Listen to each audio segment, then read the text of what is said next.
নবীনগরে দ্বিতীয় বিয়ের অপরাধে ৩৬ বছর এক ধরে ছিলেন নিঃসন্তান দম্পতি।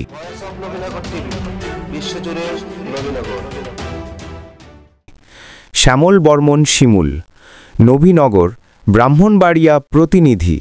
প্রথম ঘরে স্ত্রী থাকা অবস্থায় প্রতিবেশী এক বিবাহিত নারীকে বিয়ে করায় ব্রাহ্মণবাড়িয়ার নবীনগরের ধনঞ্জয় দাস ৭০ ও শ্রীমতী রানী দাস নামের এক নিঃসন্তান দম্পতি ৩৬ বছর ধরে সমাজচ্যুত হয়ে জীবন কাটিয়েছেন। ফেসবুক ও গণমাধ্যমে বিষয়টি আলোচনায় আসার পর সোমবার ১৫ই সেপ্টেম্বর রাতে স্থানীয় সমাজপতিরা বৈঠক করে তাদের সমাজে ফেরানোর সিদ্ধান্ত নেন। নবীনগর পৌরসভার ভোলাচং দাসপাড়ার এই ঘটনা এলাকায় তোলপাড় সৃষ্টি করেছে। মঙ্গলবার সকালে ধনঞ্জয় দাসের বাড়িতে গিয়ে দেখা যায় ১০ শতক জমির একতলা বাড়িতে দম্পতি নিঃসঙ্গভাবে বসে আছেন। ধনঞ্জয় বলেন, ৩৬ বছর ধরে সমাজপতিরা আমাদের একঘরে রেখেছিল। গতকাল বৈঠকে আমি সবার কাছে হাত জোর করে ক্ষমা চাইলে তারা সমাজে ফেরার সিদ্ধান্ত দেন। ধনঞ্জয়ের ভাষ্য, ৮০-র দশকের মাঝামাঝি তার প্রথম স্ত্রী বিহঙ্গী রানী দাস এক কন্যা সন্তান নিয়ে চলে যান। পরে তিনি প্রতিবেশী শ্রীমতী রানী দাসের সঙ্গে সম্পর্ক গড়ে তোলেন। শ্রীমতী তখন ৩ ছেলে ও এক মেয়ের মা এবং অনিল চন্দ্র দাসের স্ত্রী।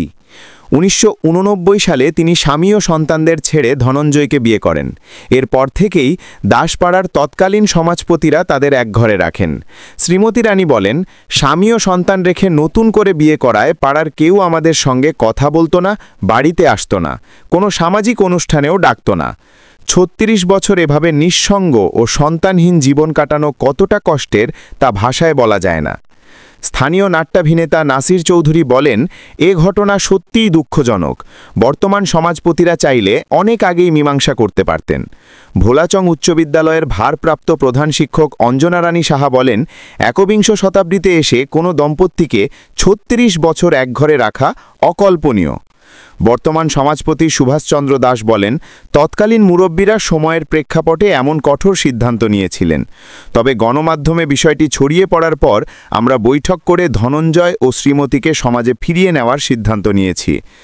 নবীনগর পৌরসভার প্রশাসক ও সহকারী কমিশনার ভূমি খালিদ বিন মুনসুর বলেন, বর্তমান সময় কোনো দম্পতিকে এভাবে একঘরে রাখার সুযোগ নেই। জেলা প্রশাসক এ বিষয়ে ব্যবস্থা নিতে নির্দেশ দিয়েছেন। শীঘ্রই সমাজপতিদের ডেকে প্রয়োজনীয় ব্যবস্থা নেওয়া হবে। ঘটনাটা ওই ওনারা আমি বিবাহ করার পরে সমাজ থেকে আমার বাইকে রাখছে, সমাজে গ্রহণ করে নাই। সমাজ থেকে বাইরে আমি কোনো অনুষ্ঠানে যেতে পারি না, পূজাবাড়ি যেতে পারি না, আমার কোনো অনুষ্ঠানে ডাকেও না।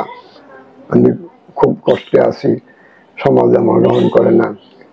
এটা বহুদিন যাবৎ ২৫ বছর যাবৎ এইভাবে আমি আছি, এই কষ্টতে নিয়ে আছি। আমি আমার স্ত্রী নিয়ে খুব কষ্টতে আছি। এরপরে এটা মনে করেন আমি সমাজের কাছে চাইতেছি সমাজে আমার গ্রহণ করার জন্য।